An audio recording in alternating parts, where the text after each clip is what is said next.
Friends, कैसे हैं आप लोग। आज हम लोग पढ़ेंगे MAHN यानी master of arts in Hindu studies, जिसमें आज पढ़ेंगे MHN 004 के खंड 3 में इकाई 3 पदार्थ की अवधारणा एवं प्रकार, जिसमें आज हम आपके लिए लेकर आए हैं अभाव। तो वीडियो स्टार्ट करने से पहले जो भी फ्रेंड्स हमारे चैनल पे नए आए हैं कृपया चैनल को सब्सक्राइब कर ले और बेल आइकन को प्रेस कर दे, ताकि जो भी लेटेस्ट वीडियो हमारे चैनल पे आए वो सबसे पहले आपको मिल सके। तो आइए ज्यादा टाइम को न लेते हुए चलते हैं अपने टॉपिक पर। पदार्थ की अवधारणा एवं प्रकार में अभाव के बारे में पढ़ते हैं। तो आइए वीडियो को स्टार्ट करते हैं। वैशेषिक सूत्र और भाष्य में यह 6 भावात्मक पदार्थों का वर्णन उपलब्ध है। स्वयं कणाद ने अभाव का वर्णन किया है, किंतु उसे पदार्थ नहीं माना है। बाद के वैशेषिक ने उसे पदार्थ के रूप में मान्यता दी है। आइए अब नेक्स्ट पढ़ते हैं अभाव का लक्षण। नव्य नैयायिक भाव और अभाव भेद से दो प्रकार के पदार्थ मानते हैं। आयुर्वेद में आचार्य चरक ने संपूर्ण सृष्टि को सत व असत दो वर्गों में विभाजित किया है।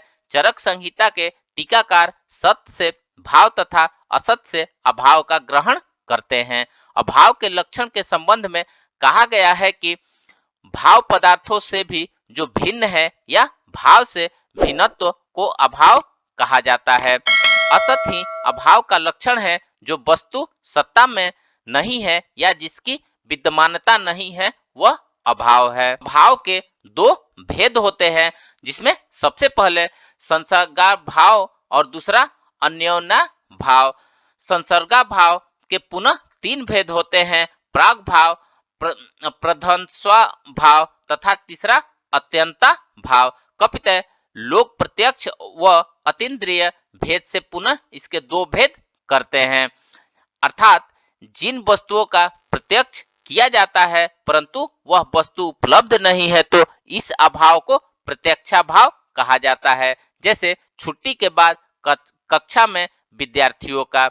दूसरा है अति इंद्रिय भाव। अन्य स्थलों में जो अति इंद्रिय होता है, अर्थात इस प्रकार का अभाव जिसे इंद्रियादि आदि द्वारा ग्रहण नहीं किया जा सकता, परंतु प्रचलित रूप में संसर्गा भाव या अन्योन्याय भाव, ये 2 अभाव ही हैं। अतः इन्हीं पर विचार करना। जिस अभाव का आदि न हो परंतु अंत हो उसे प्राग भाव कहा जाता है।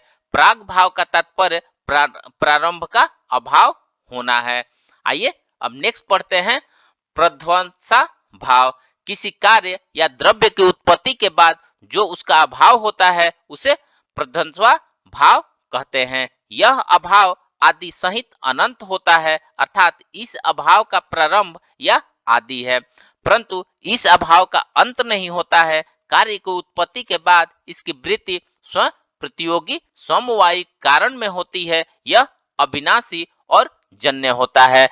जैसे कोई कार्य द्रव्य उत्पन्न हुआ परंतु ध्वंस से उस कार्य द्रव्य का अभाव हो गया। ध्वंस के बाद जो द्रव्य का अभाव हुआ, इससे यह तो पता चलता है कि उस द्रव्य का अभाव कब प्रारंभ हुआ, परंतु उस द्रव्य का अभाव कब तक बना रहेगा इसका पता नहीं चल पाता है। अतः कहा गया है कि इस अभाव आदि का तो ज्ञान रहता है, परंतु भविष्य में इस अभाव का कब अंत होगा यह पता नहीं रहता है, अतः इसे अनंत कहा गया है।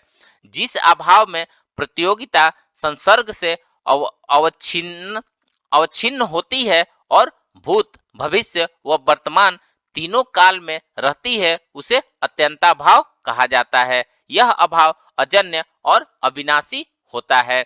जिस अभाव की प्रतियोगिता तादम्य संबंध से अवच्छिन्न हो उसे अन्योन्य भाव कहा जाता है। जैसे घट पट नहीं है। इस प्रकार से हमने जगत खंड के अंतर्गत पदार्थ की अवधारणा नामक। तो फ्रेंड्स, इस प्रकार से आज हमने पदार्थ की अवधारणा एवं प्रकार में अभाव के बारे में पढ़ा। तो मिलते हैं एक नए वीडियो के साथ में, तब तक हमारे चैनल पे बने रहिए। धन्यवाद।